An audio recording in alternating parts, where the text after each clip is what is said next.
Armsad sõbrad, Jeesus ütleb, kui te ei söö inimese poja liha ega joo tema verd, siis ei ole teil elu enestes. Need on väga tõsised sõnad ja tänane evangeelium kutsub meid mõtlema just nende sõnade üle, kuigi neid sõnu me tänasest evangeeliumist ei leia. Meeldetuletuseks, ehk te mäletate veel, paastoaja esimesel pühapäeval me kõnelesime Jeesuse kõrbekiusatustest, millest esimesele kivide leibadeks tegemise kiusatusele vastas Jeesus Jumala sõna tsiteerides: inimene ei ela ükspäinis leivast, vaid igast sõnast, mis lähtub Jumala suust. Pidage lisaks sellele, mida ma ennist juba tsiteerisin, ka see sõna meeles, need aitavad meil tänasest evangeeliumist paremini aru saada. Me oleme jõudnud paastoaja 4. pühapäevani, mille ladinakeelseks nimeks on letare, see tähendab rõõmustage. Paastoaeg on jõudnud poole peale, võib-olla sellepärast peeti vanal ajal vajalikuks inimesi rõõmustama kutsuda, aga tegelikult ma arvan, et siin on üks teine põhjus. Ja nimelt paastoaeg, esimene pool, esimesed 4 nädalat sellest olid vanadel aegadel mõeldud ristimiskandidaatide eriliseks ettevalmistamiseks. Ja paastoaja 2 viimast nädalat kandsid nimetust kannatusaeg ning siis keskenduti eeskätt Kristuse kannatuste ja surma meenutamisele. See ei tähenda, et ristimiskandidaadid oleksid jäänud tagaplaanile, aga ka neid kutsuti koos juba ristitutega käima Kristusega ühes tema ristiteed selleks, et nad võiksid ülestõusmispühal saada osa Kristuse ülestõusmisest ristimise sakramendi kaudu. Selle ristimiskandidaatide ettevalmistamise juurde kuulus ka nende järk-järguline pühendamine kristliku usu saladustesse. Ja see 4. pühapäev näib olevat see aeg, mil ristimiskandidaatidele viimaks ometi räägiti sellest, mis on armulaua sakramendi, Kristuse ihu ja vere sakramendi tähendus, ja ma usun, et sellest teada saamine ja kuidagi viitamine või vihjamine sellele või julgustamine, et õige pea saate ka teie sellest imelisest sakramendist osa, on piisav põhjus, miks kutsuda kõiki kristlasi rõõmustama. Selle paastoaja 4. pühapäeva rõõmustage pühapäeva vanakiriklik algussalm on pärit prohvet Jesaja raamatust ja kõlab nõnda. Rõõmustage koos Jeruusalemmaga ja hõisake tema pärast kõik, kes teda armastate. Olge väga rõõmsad koos temaga, kõik, kes te tema pärast leinasite, et võite imeda ja küllastuda tema troosti rindadest. Siin viidatakse Jeruusalemmale kui kiriku sümbolile, meie vaimulikule emale, kes meid toidab ja trööstib ja kuidas ta meid siis toidab. Eks ikka suurel määral sellesama armulaua sakramendi kaudu. Aga tegemist ei ole mitte ainult lohutusega, vaid tegemist on millegagi, mida me tõepoolest eluliselt ja ilmtingimata vajame, nii nagu Jeesus ütleb, kui te ei söö inimese poja liha ega joo tema verd, siis ei ole elu teil enestes. Kuidas Jeesus jõudis selliste väga tõsiste ja tegelikult tema kuulajaid juute äärmiselt pahandanud sõnadeni. Need sõnad tõepoolest pahandasid neid, kuna paljud nendest, enamus nendest, kes olid Jeesuse juurde tulnud, näinud tema tunnustähti ja saanud osa ka sellest imest, millest me loeme tänasest evangeeliumist, kohe me jõuame selle juurde, Nad jätsid Jeesuse maha. Nii et Jeesus pidi küsima isegi oma kõige lähemate jüngrite käest, kas ka teie tahate mind maha jätta. Nende nimel vastas Peetrus, ei issand, kelle juurde on meil minna, sinul on igavese elu sõnad. Aga kuidas Jeesus jõudis siis üldse selle teemani? Sellest me loemegi tänasest evangeeliumist, paastoaja 4.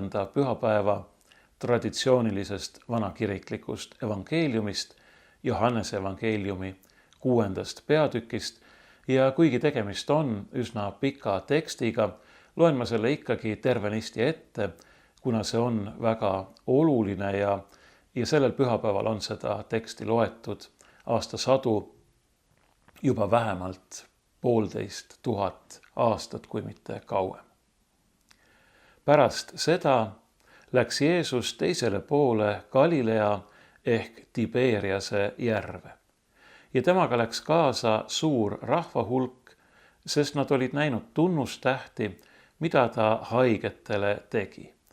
Aga Jeesus läks mäele ning istus sinna koos oma jüngritega. Ent Paasa, juutide püha, oli ligi. Kui nüüd Jeesus oma silmad üles tõstis ja nägi palju rahvast enese juurde tulevat, siis ta ütles Filippusele, kust me ostame leiba, et need saaksid süüa. Aga seda ta ütles teda proovile pannes, sest ta teadis küll, mida ta kavatseb teha. Filippus vastas talle, isegi 200 teenari eest ostetud leibadest ei jätku neile, et igaüks pisutki saaks. Andreas, üks ta jüngritest, Siimon Peetruse vend, ütles talle, siin on üks poiss, kellel on 5 odraleiba ja 2 kalakest.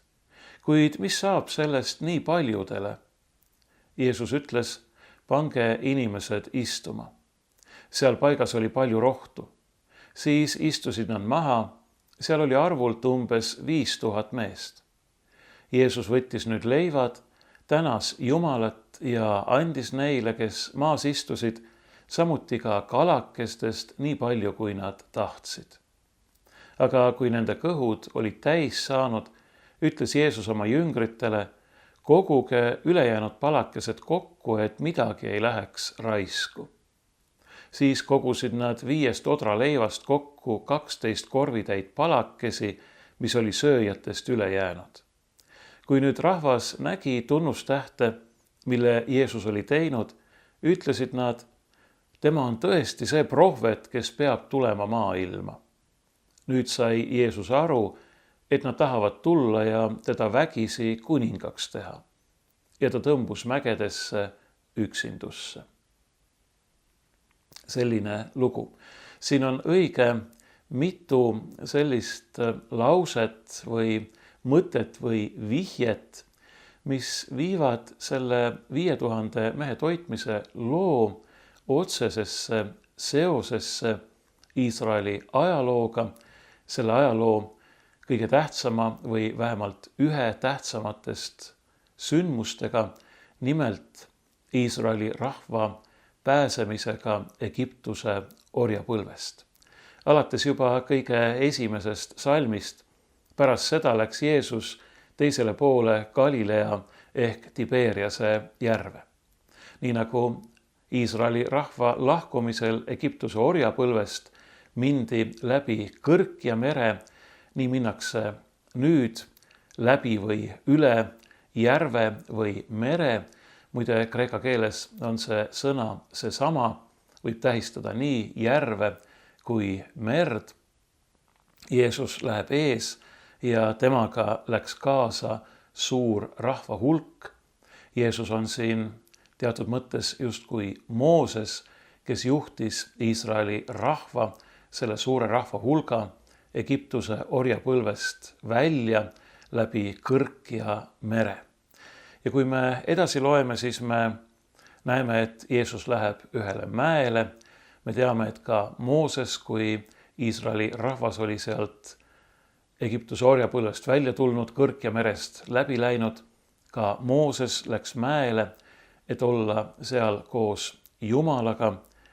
Ja meile öeldakse ka väga selgelt siin tegelikult, et just nimelt see seos on olemas, see on tähtis, sellele tuleb tähelepanu pöörata, ent Paasa juutide püha oli ligi. Paasa püha ju peetigi just nimelt selle Egiptuse orjapõlvest lahkumise mälestuseks. See sõna Paasa iseenesest heebrea keeles tähendabki läbiminekut, viidates Kõrgja-merest läbiminekule. Aga huvitav on see, et kreeka keeles kõlab see sõna ka väga sarnaselt sõnale kannatama. Nii et siin vähemalt mõtteliselt viiakse kokku Paasa juutide püha orjapõlvest pääsemine, ka surmast pääsemine, nii nagu Paasa tallede veri päästis Egiptuses Iisraeli laste esmasündinud surmast ja teiselt poolt siis see kannatus, Kristuse kannatus, mis on toonud elu ja pääsemise kogu inimkonnale. Jeesus tõstab oma silmad üles ja ta näeb suurt rahva hulka enda juurde tulemas ja kõigepealt pöördub ta ühe oma jüngri poole, Filippuse poole, kes oli sealt kandist pärit, kus see kõik toimus ja küsib tema käest, kust me ostame leiba, et need saaksid süüa. Siin Jeesus justkui vihjab või näitab, et ehk me peaksime selle olukorra, selle probleemi lahendama kuidagi loomulikul viisil. Inimesed on näljased, ostame leiba, aga Filippus ütleb talle, et isegi 200 teenari eest ostetud leibadest ei jätku neile, et igaüks pisutki saaks. Me teame, et maailmas on nälg väga tõsine probleem. Ma olen aastaid tagasi kuskilt kuulnud, et iga 4 sekundi tagant sureb maailmas üks inimene nälga või näljast põhjustatud tervisekahjustustesse. Samal ajal me teame, et meie planeedil on nii palju kõikvõimalikke varusid ja varasid, et kõik inimesed võiksid saada söönuks. Me teame, et meie planeedil on isegi inimesi, kes suudaksid võib-olla oma varandusega mõneks ajaks inimesed ära toita. Aga me teame ka seda, et igavest elu ei saa osta mitte mingisuguse raha eest. Ja küllap Jeesus viitab siin Filippusele seda küsimust esitades ja seda vastust juba ette teades just nimelt sellele. Loomulikul viisil me tegelikult inimeste tõelisi probleeme ei lahenda. Kes ei söö inimese poja liha ega joo tema verd, sellel ei ole elu. Me võime süüa ükskõik kui palju leiba või muud head kraami siin selles maailmas, aga igavest elu me sellega ei saavuta ja isegi selle elu muredest ja probleemidest me seeläbi vabaneda ei suuda. Jah, nälg on suur probleem. Kui inimesel on nälg, siis ei ole mõtet eriti talle millestki muust rääkida. Ta peab kõigepealt süüa saama. Aga teate, mis vähemalt mina olen küll kogenud seda, et isegi kui mul näiteks on kõht tühi, ma olen võib-olla koguni sööma asumas ja keegi räägib mulle siis mingisuguse sellise asja, mis mind jahmatab, mis mind ehmatab, mis paneb mind muretsema, ma kuulen kellegi haigusest või surmast, siis mul läheb isu ära, ma ei tahagi süüa. See söök ei suuda ei mind ega seda teist inimest aidata ja vastupidi, see võib tunduda mulle koguni ebameeldivana. Me teame, et üks tõsise haiguse tundemärke on samuti see, et inimene ei taha süüa ja ma mäletan vähemalt lapsena, et kui me pärast haigust jälle tahtsime süüa, meil tekkis söögiisu, siis meie vanemad olid väga rõõmsad, sest et laps hakkab terveks saama. Siiski kõigest hoolimata me ikkagi ju püüame leida lahendusi ja vahetevahel on need lahendused imepisikesed ning märkamatud sellised, mille üle võib-olla keegi teine võiks naerda. Ja eks sellegi üle, mis on lahendus kogu inimkonna probleemile. Nimelt usu üle Jeesusesse, Kristusesse, kes on meie lunastaja. Sellegi üle naerdakse. Ma olen kogenud, et inimesed tulevad oma nii-öelda vaimulike või vaimsete küsimustega vaimuliku juurde, kirikuõpetaja juurde ja lahkuvad pettununa, sest et see, mida me neile pakume, sõnum Kristuse ristist ja ülestõusmisest ning nendest teostunud lunastusest tundub neile liiga väiksena, liiga lihtsana. Nad otsivad midagi enamat, midagi suuremat, midagi kõrgemat. Üks Jeesuse jüngritest, Andreas, tuli tema juurde ja ütles talle: siin on üks poiss, kellel on 5 odraleiba ja 2 kalakest, kuid mis sellest saab nii paljudele? Taas muidugi siin vastandub see loomulik ja õige pea toimuv üleloomulik. Muidugi ei saa 5 odraleiva ja 2 kalakesega, tõenäoliselt oli tegemist praetud või kuivatatud kaladega või kalapaladega, toita 5000 meest, peale selle veel hulka naisi ja lapsi. Aga Andreas otsib lahendust ja kõige tähtsam selle juures on, et ta tuleb selle lahenduse otsimiseks Jeesuse juurde. Tal on see poisike, aga ta ei püüa selle poisikese 5 odraleiva ja 2 kalaga hakata 5000 meest toitma, vaid ta tuleb Jeesuse juurde ja ütleb, see on kõik, mis meil on pakkuda. Ja just sellise hoiakuga kutsutakse meidki minema Jeesuse juurde. Issand, siin ma olen, selline ma olen, rohkem mul ei ole. Erinevatel inimestel on erinevad anded, erinevad inimesed on kas tugevamad või nõrgemad. Tegelikult üks ja sama inimene on vahel kas tugevam või nõrgem. Aga kui me tuleme Jeesuse juurde ja ütleme, et issand, siin ma olen, ma annan kõik sinu kätte, siis see on parim ja tähtsaim, see on möödapääsmatult tähtis. See on see, mida me saame teha. Ja Jeesus võtab selle vastu ja Jeesus teeb sellega imet. Apostel Paulus õhkab, kes küll päästaks mind viletsat sellest surma ihust. Ta teab vastust. Tänu olgu Jumalale, tänu olgu Jeesusele Kristusele, kes on surma ära võitnud ja meile igavese elu kinkinud. Temal on lahendus, temal on väljapääs. Tema saab teha kõik. Kui me tuleme tema ette ja anname talle ennast üle selles oma piskus, siis me ei pea kartma, me ei pea muretsema, sest tema teab, mida me vajame ja ta annab meile palju-palju rohkem. Kui me loeme edasi, siis Jeesus käskis inimesed istuma panna ja meile öeldakse, et seal oli palju rohtu. No tegelikult, kui me loeksime kreekakeelset teksti, siis Jeesus ei paluks inimesi panna mitte istuma, vaid lebama, maha lebama. Tollel ajal oli kombeks niimoodi süüa, pooleldi lamaskledes. Ja see palju rohtu ja see maas lebamine tuletab vähemalt mulle meelde seda kuulsat Taaveti laulu, 23. laulu.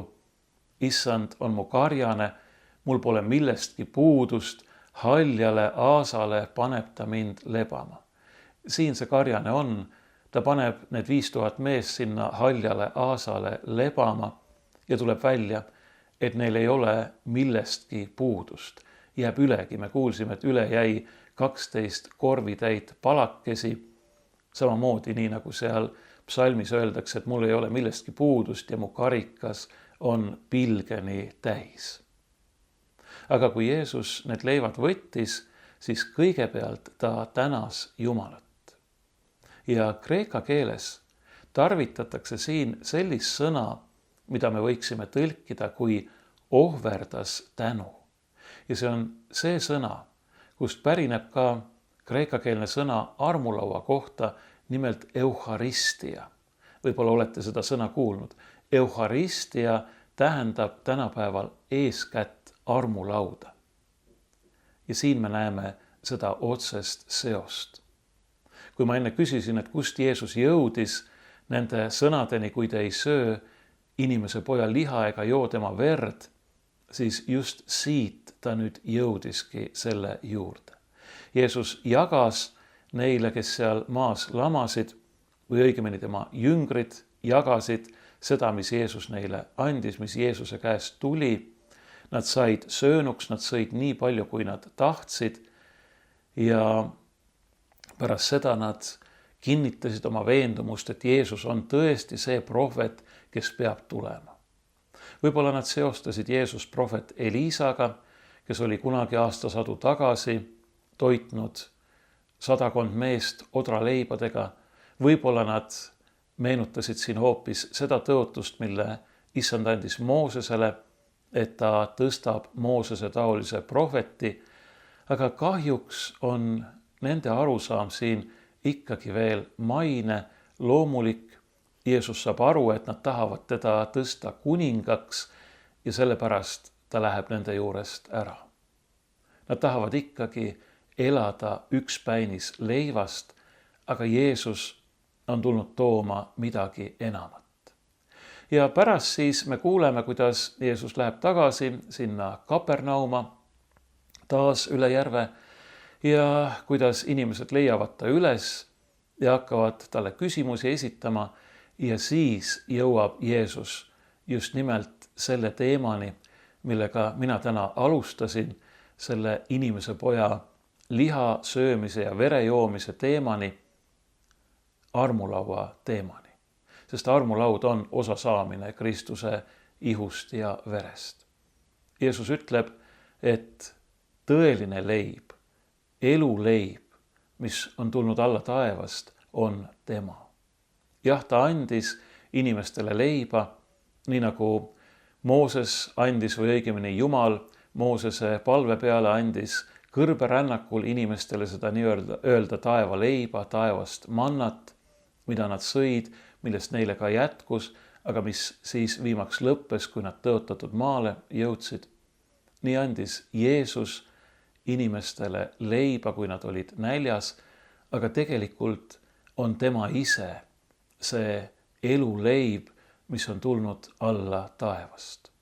Inimene ei ela ükspäinis leivast, vaid igast sõnast, mis lähtub Jumala suust ja eeskätt sellest sõnast, kes on Jumala ainusündinud poeg, kes on tulnud, saanud inimeseks, saanud lihaks, et elada meie keskel selleks, et meie leiaksime temas elu, et me saaksime temas armu peale. Selleks on ta tulnud. Ja see leibade rohkendamise ime, 5000 mehe toitmise ime on tunnustäht, mis näitab, et nüüd on tõeline paasa kätte jõudnud. Kui tookord see vana paasa oli see, et Iisraeli rahvas kõigepealt pääses esmasündinute hukkamisest, paasatallede veri oli see, mis nad päästis, ning siis pääses Egiptuse orjapõlvest, minnes läbi Kõrkja mere ja rännates seejärel 40 aastat kõrbes kuni tõotatud maani, olles Jumala poolt imelisel viisil toidetud ja joodetud, siis nüüd me näeme seda uut paasat, seda tõelist paasat, mille eelkujutiseks see esimene oli. Kõik need vanad lood on kirjutatud julgustuseks ja manitsuseks meile, ütleb apostel Paulus.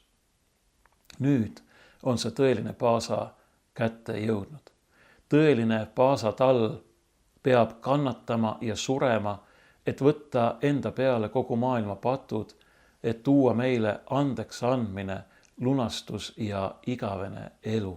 Tema annab oma püha ihu risti surma, tema valab oma hindamatult kalli vere selleks, et meie süü oleks kustutatud, meie patud maha pestud, selleks, et meid ka kinnitada, kosutada, toita ja üles ehitada uueks eluks Jumala lastena, eluks mitte ainult siin maailmas, vaid igavesti. Kui te ei söö inimese poja liha ega joo tema verd, kui te ei võta teda endasse, siis ei ole teil elu enestes. Aga kui te seda teete, kui teil on osadus temaga, selle tõelise paasatallega, kelle ihu ja verd me pühimas armulaua sakramendis vastu võtame, siis on meie sees elu. Siis me elame igavesti. See on tema tõotus. Ma julgustan teid lugema seda Johannese evangeeliumi 6. peatüki tervikuna, et te saaksite kogu pildi. Selle sama pildi, millega vanadel aegadel rõõmustati sellel paastoaja 4. pühapäeval neid, kes valmistusid ristimiseks. Nüüd seletati neile see asi ära, mis on see suur sakrament, see suur müsteerium, mida see neile annab, ja julgustati neid juba paari nädala pärast, kui te olete ristimises uuesti sündinud, Jeesuse Kristusega tema ristisurmas ja ülestõusmises üheks saanud, siis saate teiegi sellest imelisest annist osa. Mõelge, meil kõigil, kes me oleme ristitud, kes me usume Kristusesse, usume, et armulaud on tema tõeline ihu ja tõeline veri, on võimalik sellest osa saada. Mida see tähendab? Tema tuleb meie sisse ja saab meiega üheks, nii et meie saame temaga üheks ja meie sees on igavene elu.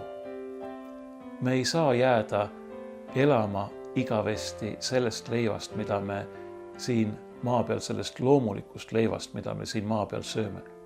Aga meil on antud juba siin selles elus võimalus süüa taevasest leivast, mille kaudu tuleb meie sisse igavene elu. Kas meil pole siis põhjust rõõmustada?